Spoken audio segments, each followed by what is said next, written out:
जय शनिदेव, जय श्री राम भाइयों। आज का जो हमारा विषय है, मशीन से गुप्त धन की खोज हो सकती है क्या, इसके बारे में आज हम चर्चा करने वाले हैं, विश्लेषण करने वाले हैं। अगर आपने इस चैनल को फॉलो नहीं किया, सब्सक्राइब नहीं किया, तो सबसे पहले चैनल को फॉलो करिए, सब्सक्राइब करिए, लाइक करिए, शेयर करिए। तो देखिए, बहुत से लोगों के मुझे सवाल आते थे कि गुरुजी क्या मशीन से गुप्त धन की खोज होती है क्या। तो इसका जो सही जवाब है आपको मैं देने वाला हूँ, और एक आपको प्रमाण के सहित आपको मैं इसका जवाब देने वाला हूँ। वीडियो को आपको पूरा सुनना है, ध्यान से सुनना है, तभी आप इस बात को समझ पाओगे। तो देखिए कि मशीन से किस बात की खोज हो सकती है कि जो चीज़ जैसे 5 दिन पहले, 1 महीना पहले, या फिर 6 महीने पहले गुम हो गई, या फिर 1 साल पहले गुम हो गई, वो जो चीज़ है जैसे सोना, चांदी, लोहा, जो भी है, वो मशीन से आपको मिल जाता है। लेकिन जो गुप्त धन होते हैं वो 200 साल पुराने, 100 साल पुराने, 500 साल पुराने, 1000 साल पुराने, 2000 साल पुराने, ऐसे बहुत पुराने पुराने जो धन होते हैं वो मशीन से नहीं मिलते।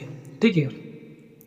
अभी साइंस से अगर बोला जाए तो साइंस भी ऐसा बताता है कि अगर कोई भी चीज़ ज़्यादा दिनों तक अगर ज़मीन में दबी रहती है, जैसे 50 साल, 100 साल, तो चीज़ में इलेक्ट्रोमैग्नेट पैदा होता है। ठीक है। और आध्यात्म की भाषा में अगर बोला जाए तो एक उसमें जान आ जाती है, तंत्र मंत्र की भाषा में अगर बोला जाए तो ये जो धन होते हैं, सोना चांदी हो, ऐसे तो ज़मीन में कोई गाड़ के नहीं रखेगा। अभी जिसने भी गाड़ा है, तंत्र शास्त्र में बताया गया है कि जो भी पहले ज़माने में बैंक लॉकर नहीं थे तो लोग क्या करते थे, जो धन था, माया थी, खजाना था, उसको ज़मीन के अंदर गाड़ देते थे, उसके ऊपर टोटका तंत्र मंत्र क्रिया करते थे उसके सेफ्टी के लिए।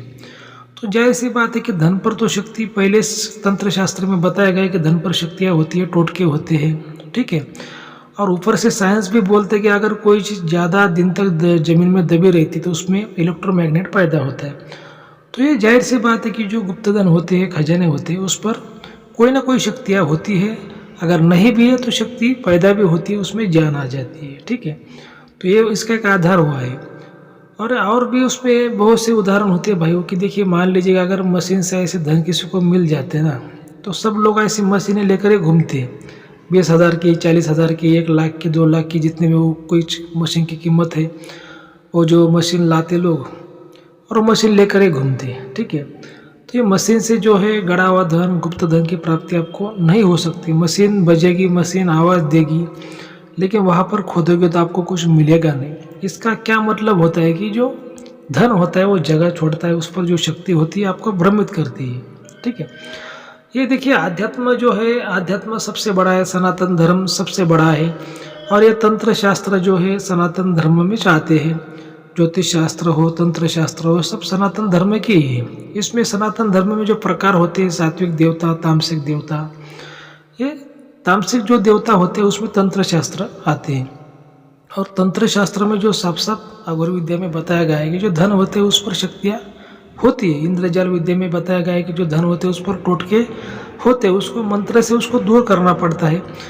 अभी देखिए, धन को मिलना, धन को पाना इतनी आसान बात नहीं होती। बहुत से लोगों को लगता है कि कोई भी तांत्रिक आ गया तो धन को निकाल देगा।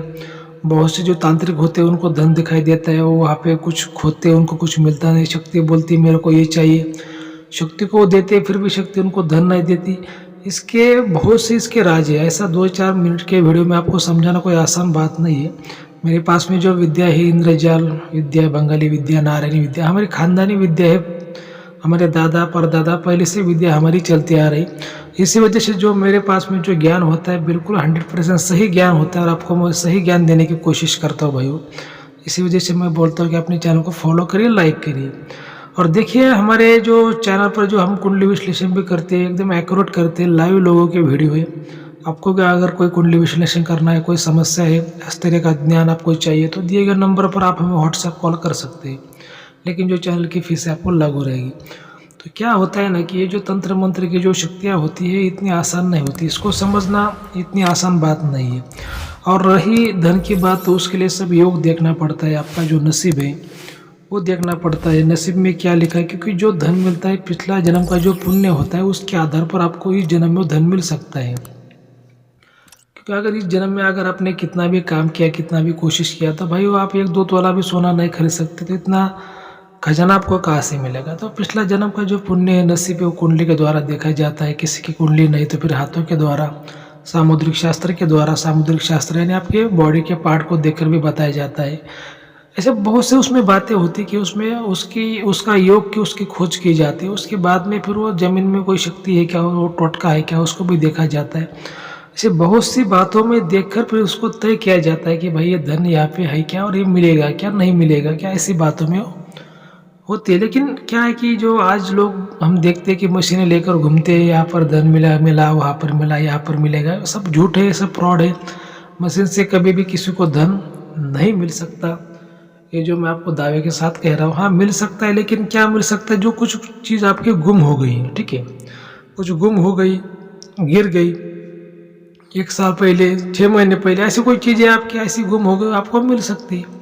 लेकिन जो खजाने होते हैं 100 साल, 200 साल, 300 साल, 500 साल, 1000 साल पुराने, वो कभी नहीं मिलते। ये जो गुप्त धन के जो राज होते हैं, बहुत बड़े राज होते हैं भाई वो, और ये धन मिलना इतनी आसान बात नहीं है। अभी मैंने आपको बता दिया कि नसीब से मिलता है, और किसी व्यक्ति को इसके संकेत भी मिलते हैं। जो शकुन अपशकुन जो शास्त्र है उसमें बताया गया है कि धन के भी संकेत होते हैं, अच्छे बुरे संकेत धन के मिलते हैं। उसके बारे में हमने बहुत से यूट्यूब पर वीडियो हमने छोड़े हुए, आप वो हमारे चैनल पे जाके आप देख सकते हैं। क्या है कि सनातन धर्म में हर बात का कोई ना कोई प्रमाण दिया हुआ है, लेकिन क्या है कि हम उसको जानने की कोशिश नहीं करते और हम समझने की कोशिश नहीं करते। लेकिन क्या है कि ऐसे सभी बातों को समझने के लिए गुरु करना आवश्यक होता है, गुरु के सानिध्य में रहना आवश्यक होता है। ऐसा 2-4 मिनट के वीडियो से कोई भी व्यक्ति इतना नहीं समझा सकता और ना ही समझ सकता है। गुरु के जब सानिध्य में व्यक्ति रहता है, गुरु करता है, गुरु की तन मन धन से सेवा करता है, तो गुरु उस व्यक्ति का हमेशा सही मदद करता है, उसको सही सलाह देता है, उसे संकटों से बचाता है, और हमेशा उसको एक नई दिशा देता है। और मेरा ये मानना है कि भाई जिसने भी गुरु किया है वो व्यक्ति कभी संकट में नहीं पड़ सकता, और पड़ भी गया तो उसको निकलने की ताकत गुरु में होती है। लेकिन शिष्य भी वैसा होना चाहिए। तो ठीक है भाइयों, अगर आपको आज का वीडियो अच्छा लगा तो अपने चैनल को सब्सक्राइब करिए, लाइक करिए, शेयर करिए, और जो भी कोई सवाल है, कोई कुंडली विश्लेषण हो, हस्तरेखा विश्लेषण हो, किसी को रुद्राक्ष चाहिए, ओरिजिनल रुद्राक्ष अगर आपको चाहिए तो नेपाली रुद्राक्ष हमारे पास में मिलेंगे, छोटे बड़े जो भी मुखी चाहिए उतने। लेकिन जो भी उसकी फ़ीस होती है आपको देनी पड़ती है, चैनल की फ़ीस होती है आपको देनी पड़ती है, इस बात को आपको ध्यान में रखना है। ठीक है, धन्यवाद।